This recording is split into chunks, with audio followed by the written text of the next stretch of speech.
worship you I live. To worship you I live to worship you. Oh, to worship you I live. To worship you I live to worship you. That is my vow for today. I live to worship God, and I feel that sharing my stories with you, my snapshots, are what is going to help you be a better you and just to deliver you and set you free. So today, my question is, are you sure that's what you want to ask God for? The reason why I posed that question, I was laying in bed the other night, and I began to pray and ask God for some things, along with thanking Him. And I said, I better be careful of what I ask God for. So I began to think back on some things that I went through. My college days. I went to St. Aug in 1997. And I was in the church, and I was living according to His word. And I remember I had a roommate who was a Rastafarian, whatever that means. I seen incense that was about to choke me to death. Bob Marley over here staring at me to death. I mean, I was like, what in the world?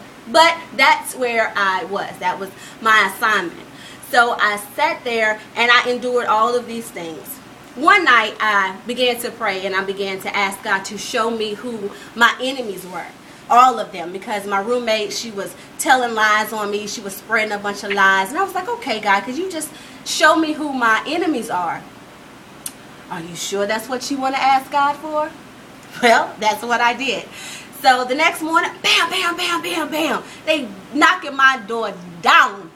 So I opened the door. He was like, boldly, open the door, So I opened the door, and I promise you, it was about 10 to 13 girls. No lie.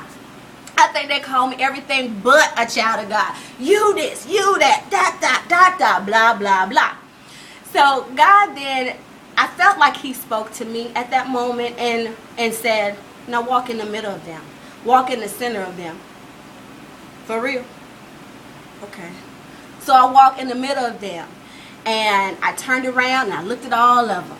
And I saw who they were. Then I went back in my room. I closed the door. Me being bold as I am, some of you know, I didn't lock the door because if you want me, come get me.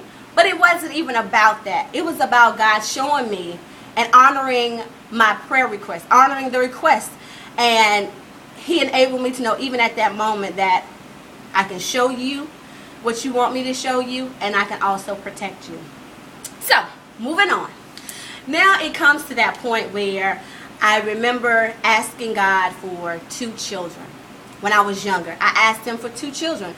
I wasn't specific in my asking. Are you sure that's what you want to ask God for? Well, I did. I asked Him for 2 children, and I wasn't specific. I never once said, God, I want this man to be with me. I only want, this child at this time of my life and this child at this time of my life. But God, I want 2 children. I want a boy and a girl, or I may have even said a girl and a boy. However that was, they're here today. So in 1999, I had my first child, my daughter.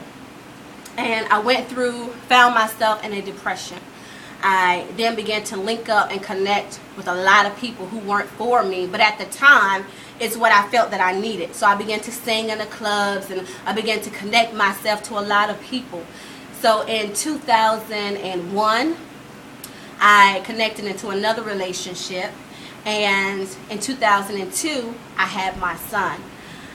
Again, I went through another relationship that wasn't for me, and I wasn't, again, specific in how I asked God to bring about my child. So I encourage you, when it comes to asking God for something, make sure that you are specific in your asking. Make sure that you say, you know what, if you are longing for a relationship, make sure you ask, God, I want him to be like this. God, I want him to be this way and to be that way and to love me as you love the church. And I want him to be able to pick me up. For me, he's going to have to have a little weight on him. But anyway, be specific in your asking. The next thing is in my current life, I ask God to bless me with more. God, I want more. I want to have a bigger salary. I want to have this and I want to have that. Again, are you sure that's what you want to ask God for? Well, I did. And today, I'm at a job that has caused me a lot of heartache, a lot of headaches, a lot of stress. I come home stressed. I go to work stressed. I don't desire to be there. But that's what I asked God for. I got a bigger salary. At the place that I teach at, I think the housing around that area, the cheapest one is $725,000. That's the cheapest house. To a lot of people, oh girl, you ought to be glad that you're there, and you know that's a blessing to be there. Is it really a blessing to be there? Because I'm not happy. So to end my scene, my story, I just want you to be careful and what you ask God for. Not really be careful, but know that whatever you ask God for, because He wants to honor the desires of your heart, He's going to give it to you. He's going to allow things to happen because that's what you want. So be specific in your asking. Lesson learned. Stay tuned.